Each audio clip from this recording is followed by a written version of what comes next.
That Sunday night was embarrassing for Brian Kelly. Okay? A couple of reasons why. Number one, Florida State's not a good team. They're not a good ACC team. They're not a good football team. That's at best a middle-of-the-road season from Mike Norvell, who may or may not even save his job. But that is not a very good Florida State team. So number one, LSU lost to a very mediocre foe. Number two, no LSU coach had lost their opener since Jerry DiNardo 30 years ago.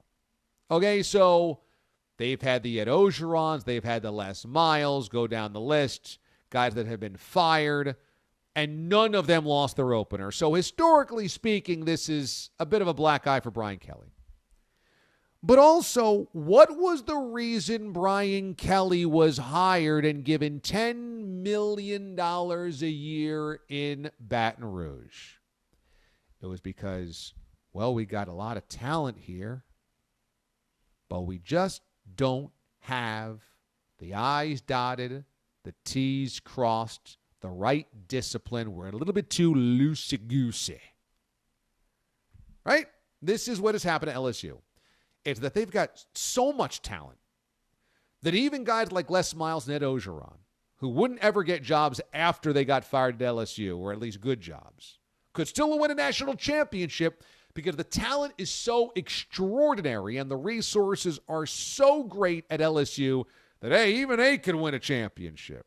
Well, Brian Kelly, who's done more with less at Notre Dame, we've been told, would have LSU buttoned up. And LSU was the sloppier team in this game. LSU made more mental miscues than Florida State. LSU looked exactly like they did at the end of the Coach O era. Did they not? This was a team that had a field goal blocked in the first half, and then the game-tying extra point blocked. Look, you've driven down the field. You now trail by 1. The only thing you have to do here is make sure your men are blocked. The only thing, max protect, extra point, the only thing that can't happen on this play, on this extra point, is we cannot allow it to be blocked. That's exactly what they allowed to be happening. Jailbreak on the left side of the offensive line. Also, the only reason they were in that position was because they got remarkably lucky by recovering a fumble deep in their own end because they had muffed their own punt before that. They had trailed this game against an average Florida State team by 2 touchdowns.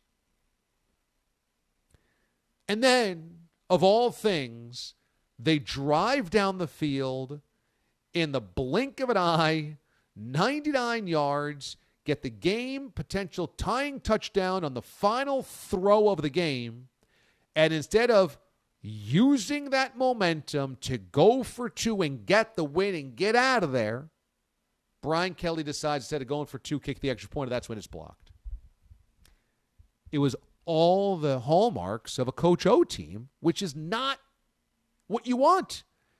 It had all the hallmarks of LSU over the last 2 years that were sloppy, unprepared, made mistakes, self-inflicted wounds, even though they had great talent. It looked exactly like that. And so to me, I'm not going to say Brian Kelly was the wrong hire because of this. I mean, look, if he loses this game and ends up going 11-1 this year, who cares? If they end up winning a national championship in year 2 or year 3, who cares? It's only one game. But, I mean, there's got to be some LSU fans, some LSU administrators, some LSU donors and boosters that paid a lot of money to fire Coach O and then paid a lot of money to hire Brian Kelly going, yeah, but that's what we didn't pay for. That's why we paid all the money for Coach O to leave, and that's why we paid all the money for Brian Kelly to not have those things happen. 2 block kicks, a muffed punt return when you had a chance to tie the game, and a series of mistakes by yourself that allowed Florida State to grab control of the game. I'm sorry, but Brian Kelly's going to have to do a lot of things a lot better than that to validate that salary. Because that overall was a disaster. There's no reason LSU should have lost that football game. They had no business losing that game. Now, when they line up for an extra point to force overtime, I didn't mind that because I still had a chance of covering my bet in overtime. But still, from a coaching standpoint, you're just trying to win the football game. Go for 2 and get out of there. You already had a kick blocked.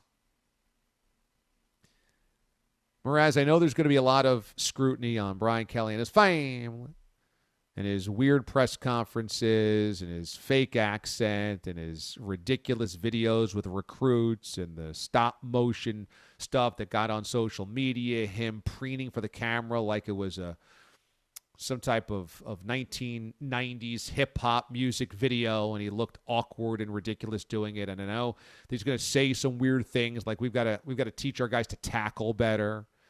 But I watched that game on Sunday and said, this is just a blunderous night for Brian Kelly.